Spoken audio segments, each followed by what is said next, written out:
काली माँ की उत्पत्ति की कहानी। जय माँ काली। श्री मार्कंडेय पुराण एवं श्री दुर्गा सप्तशती के अनुसार काली माँ की उत्पत्ति जगत जननी माँ अम्बा के ललाट से हुई थी। कथा के अनुसार शुंभ निशुंभ दैत्यों के आतंक का प्रकोप इस कदर बढ़ चुका था कि उन्होंने अपने बल, छल एवं महाबली असुरों द्वारा देवराज इंद्र सहित अन्य समस्त देवतागणों को निष्कासित कर स्वयं उनके स्थान पर आकर उन्हें प्राणरक्षा हेतु भटकने के लिए छोड़ दिया। दैत्यों द्वारा आतंकित देवों को ध्यान आया कि महिषासुर के इंद्रपुरी पर अधिकार कर लिया है, तब दुर्गा ने ही उनकी मदद की थी। तब वे सभी दुर्गा का आह्वान करने लगे। उनके इस प्रकार आह्वान से देवी प्रकट हुई एवं शुंभ निशुंभ के अति शक्तिशाली असुर चंड तथा मुंड दोनों का एक घमासान युद्ध में नाश कर दिया। चंड मुंड के इस प्रकार मारे जाने एवं अपनी बहुत सारी सेना का संहार हो जाने पर दैत्यराज शुंभ ने अत्यधिक क्रोधित होकर अपनी संपूर्ण सेना को युद्ध में जाने की आज्ञा दी तथा कहा कि आज 86 उदयुध नामक दैत्य सेनापति एवं कंबू दैत्य के 84 सेनानायक अपनी वाहिनी से घिरे युद्ध के लिए प्रस्थान करें। कोटिवीर्य कुल के 50, धौम्र कुल के 100 असुर सेनापति मेरे आदेश पर सेना एवं कालक, दौरहृद, मौर्य व कालकेय असुरों सहित युद्ध के लिए कूच करें। अत्यंत क्रूर दुष्टाचारी असुर राज शुंभ अपने 7 सहस्र असुरों वाली महासेना लेकर चल पड़ा।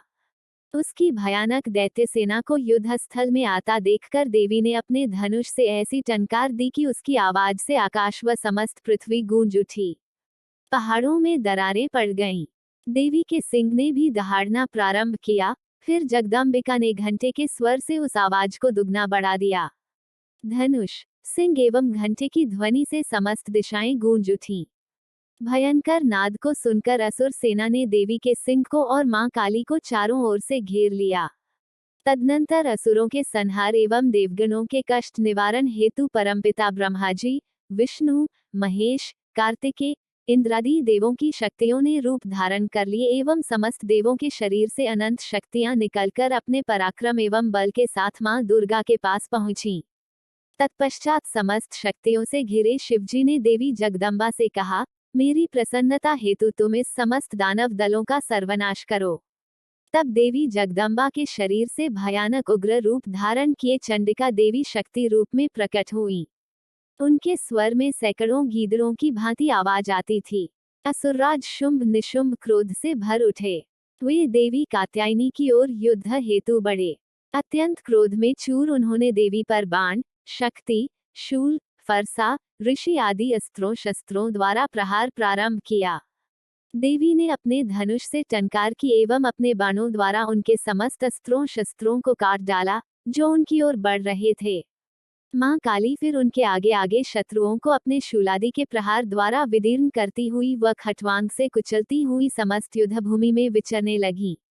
सभी राक्षसों चंड मुंडादि को मारने के बाद उसने रक्तबीज को भी मार दिया।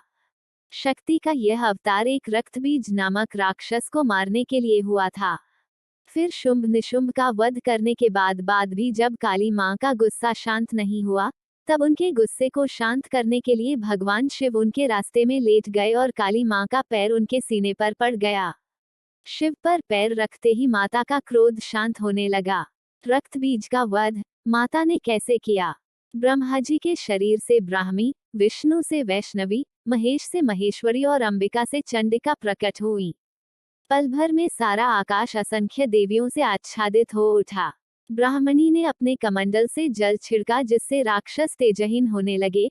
वैष्णवी अपने चक्र, महेश्वरी अपने त्रिशूल से, इंद्राणी वज्र से और सभी देवियां अपने अपने आयुधों से आक्रमण कर रही थीं। राक्षस सेना भागने लगी। तब रक्तबीज ने राक्षसों को धिक्कारा कि वे स्त्रियों से डरकर भाग रहे हैं। रक्तबीज हमला करने आया तो इंद्राणी ने उस पर शक्ति चलाई जिससे उसका सर कट गया और रक्त भूमि पर गिरा। किंतु पूर्व वरदान के प्रभाव से उस रक्त से फिर एक रक्तबीज उठ खड़ा हुआ और अट्टहास करने लगा। मां चंडिका ने श्रीकाली से कहा कि इसका रक्त भूमि पर गिरने से रोकना होगा जिससे और रक्तबीज न जन्मे। देवी काली ने कहा कि आप सब इन्हें मारें, मैं एक बूंद रक्त भी भूमि पर न पड़ने दूंगी।